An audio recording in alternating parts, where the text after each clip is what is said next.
Hi YouTube, it's Numi here, and I'm just on my way into the office this morning. Pretty kind of nondescript grey London day, but that's not what I wanted to talk about this morning. What I wanted to talk about was what coins should I grade and what coins should I conserve. And I get lots of emails and messages saying, well, I've got these particular coins, are they worth grading?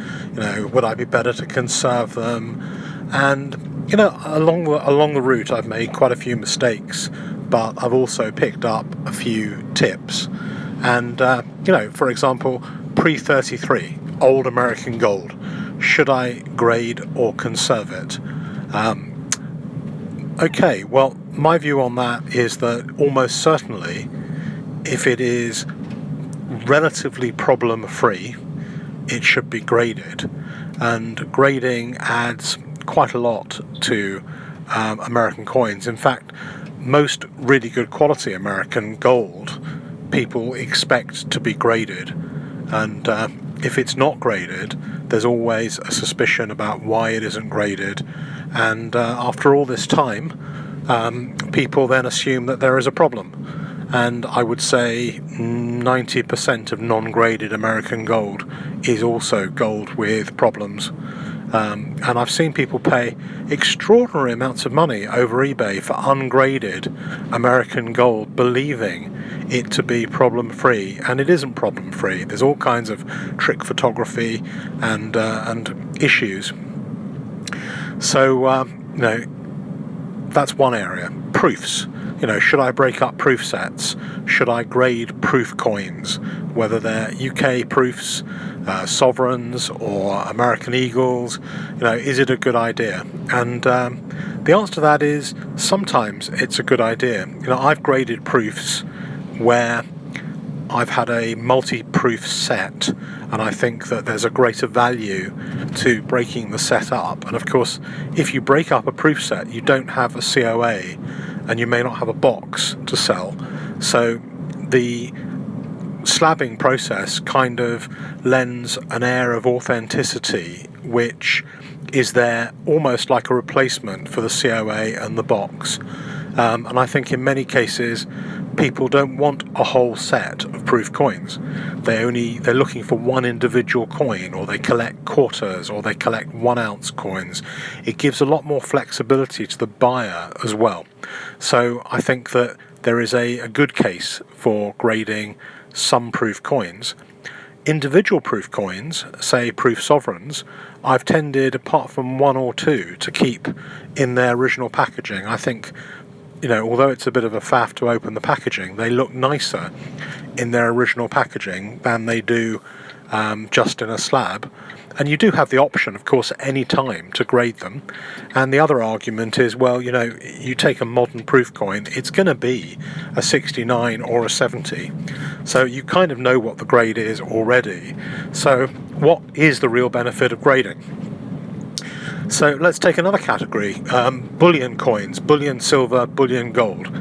I'm very, very anti-grading straightforward, mass-produced bullion silver, American eagles. I think there is a lot of hype going on about, the so-called rare bullion coins. If you've got 5 or 6 million coins produced, there is nothing rare at all about any of those coins. 50% of them are going to be 70s, the other 50% are going to be 68s or 69s. So what's the big deal?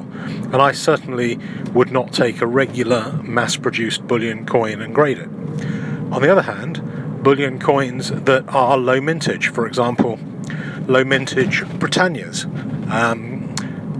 or Britannias that have special privy marks, or coins that have quality control problems in the mint, or coins that are 4 nines gold and therefore they're quite soft and they can easily get damaged, or they're low mintage gold bullion coins. I think there are lots of times when it pays to grade both from the perspective of authenticity, but also from the perspective of protection. Because one thing a slab will do, generally, is freeze time. And if you take a brand new 2016 limited edition sought after gold bullion coin, and you slab it and it gets a 69 or a 70, then in 20 years that coin will still be a 69 or a 70, when 80% of the coins that may have been less well protected will only achieve a 64, 65. So it's actually quite a small price to pay to preserve the asset over a period of time. What other classes of coins? There's pandas. Pandas are an interesting example. Should I grade pandas? Should I conserve pandas? I believe that gold pandas are mostly worthy of grading. There's a lot of grading that I've done and a lot of grading other people have done of the more recent pandas that had very high mintages. Time will tell as to whether those have been worth grading, but any panda that is before 2010, when the mintages start to rise, and assuming that it's in reasonable condition, then it could be worth grading. And in terms of conservation, then there's quite a good opportunity if you're sort of eagle-eyed to buy on the cheap conservable coins, and even after paying the conservation and the grading fees, you're likely to have increased the value of those coins through the conservation process. Somebody pointed out to me that I conserved a 1/20th of an ounce panda, and really that at that level the conservation and grading fees of $28 may not add $28 of value to the coin, but anything from a tenth upwards, if it's bought at the right price, is likely to maintain an increased value if it gets a reasonable grade through conservation. So there's lots of different things to think about. I think it's an interesting subject, and one which is more complex than you would think just by thinking, well, should I grade modern? No, it's not just modern and old. There's so many nuances.